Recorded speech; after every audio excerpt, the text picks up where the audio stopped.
Assalamualaikum warahmatullahi wabarakatuh. Selamat pagi anak-anak hebat.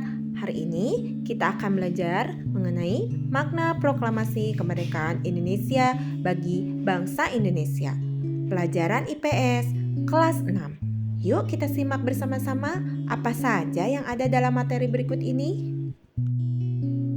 Adapun tujuan pembelajaran pada hari ini yaitu yang pertama mengidentifikasi peristiwa dan tokoh terkait peristiwa kemerdekaan dengan tepat. Yang kedua memahami makna kemerdekaan bagi bangsa Indonesia.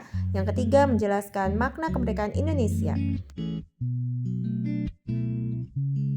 Sebelum proklamasi kemerdekaan Indonesia diproklamirkan oleh Insinyur Soekarno, ada salah satu peristiwa menjelang proklamasi kemerdekaan Indonesia, yaitu dijatuhkannya bom atom di Hiroshima dan Nagasaki pada tanggal 6 dan 9 Agustus 1945.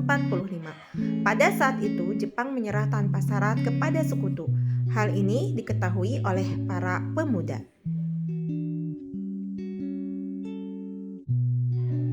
Mengetahui hal ini, Sultan Syahrir dan para golongan muda mendesak Soekarno dan Muhammad Hatta untuk segera memproklamasikan kemerdekaan Indonesia. Soekarno dan Muhammad Hatta menolak usul golongan muda. Tokoh-tokoh golongan muda menculik dan membawa Soekarno dan Muhammad Hatta ke Rengas Dengklok untuk menjauhkan mereka dari pengaruh Jepang.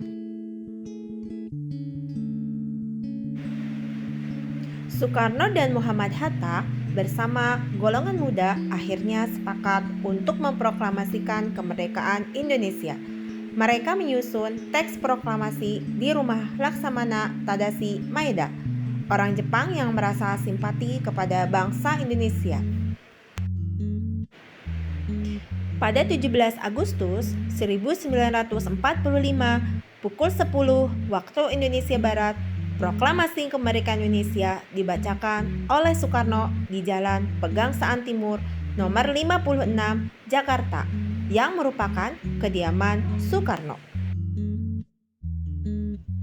Proklamasi kemerdekaan Indonesia memiliki makna penting bagi bangsa Indonesia. Lalu, apa saja makna penting proklamasi kemerdekaan bagi bangsa Indonesia? Yuk kita simak makna penting apa saja yang harus kita ketahui dalam kemerdekaan Indonesia. Yang pertama, sebagai puncak perjuangan Indonesia, bangsa Indonesia telah dijajah selama bertahun-tahun oleh negara-negara Eropa sampai Jepang. Penduduk dengan latar belakang yang berbeda bersatu untuk melawan penjajah. Proklamasi kemerdekaan merupakan hasil dari perjuangan para pahlawan.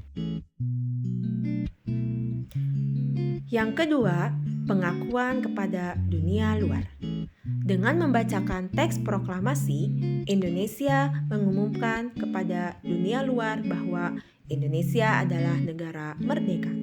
Pengakuan ini atau de facto diikuti oleh pengakuan dari negara lain atau de jure. Yang ketiga, menaikkan martabat bangsa. Pembacaan teks proklamasi memberikan pesan kepada negara lain bahwa Indonesia adalah negara yang bebas dari penjajahan, negara yang memiliki martabat, dan negara yang mandiri. Yang keempat, perjuangan sebagai negara baru. Indonesia adalah negara yang dibangun oleh rakyat dan untuk rakyat. Negara Indonesia adalah negara mandiri yang tidak tergantung kepada negara lain. Yang kelima, tonggak sejarah negara Indonesia. Pembacaan teks proklamasi merupakan awal dari masa kemerdekaan Indonesia yang terbebas dari belenggu penjajahan.